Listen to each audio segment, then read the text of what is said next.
সিপিএমের ইশতেহার প্রকাশ। লোকসভা নির্বাচনের ইশতেহার প্রকাশ করল সিপিএম। এই দল বরাবরই রুটি রুজি হকের কথা এনেছে। লোকসভা নির্বাচনী ইশতেহারেও তার প্রতিফলন ঘটেছে।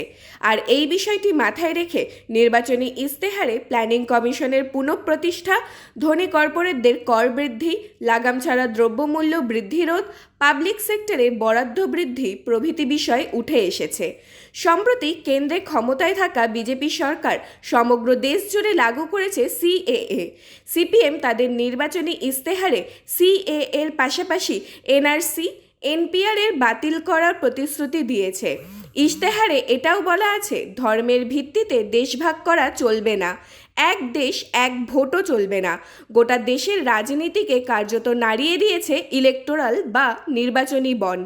সিপিএম তাদের ইশতেহারে নির্বাচনী বন্ডের দুর্নীতির তদন্তের বিষয়টি তুলে ধরেছে। কাশ্মীরে ৩৭০ ধারা বিলোপ হয়েছে মোদী সরকারের আমলে।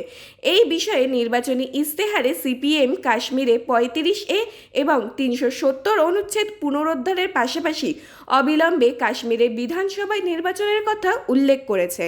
ডিজিটাল নজরদারির অভিযোগের ভিত্তিতে সমস্ত ধরনের ডিজিটাল নজরদারি বন্ধ করানোর প্রতিশ্রুতি রয়েছে তাদের ইশতেহারে। শক্তিশালী লোকপাল, আরটিআই আইন চালু করার প্রতিশ্রুতি রয়েছে নির্বাচনী ইশতেহারে। ব্যুরো রিপোর্ট, খবর ৭ দিন। আমি পার্ট টাইম পলিটিশিয়ান নই, আমি প্যারাশুট ক্যান্ডিডেট নই, আমি সর্বক্ষণ রাজনীতি করি, এটাই আমার কাজ। আমরা যারা এই কাজটা করি, আমাদের পার্টি নির্দিষ্টভাবে এই কাজের জন্য আমাদেরকে অ্যাসাইন করেছে এবং আমি একটুখানি রাজনীতি করে নিলাম, একটু অভিনয় করে নিলাম, একটু নেচে নিলাম, একটু ইডির দপ্তরে ছুটে গেলাম, এই সব করার প্রয়োজন আমার পড়বে না। ফলত আমি ২৪ ঘন্টা মানুষের জন্য কাজ করার চেষ্টা করব। সেই চেষ্টা মানুষ সেই ভরসা দেখাবেন, এই আশা রাখি।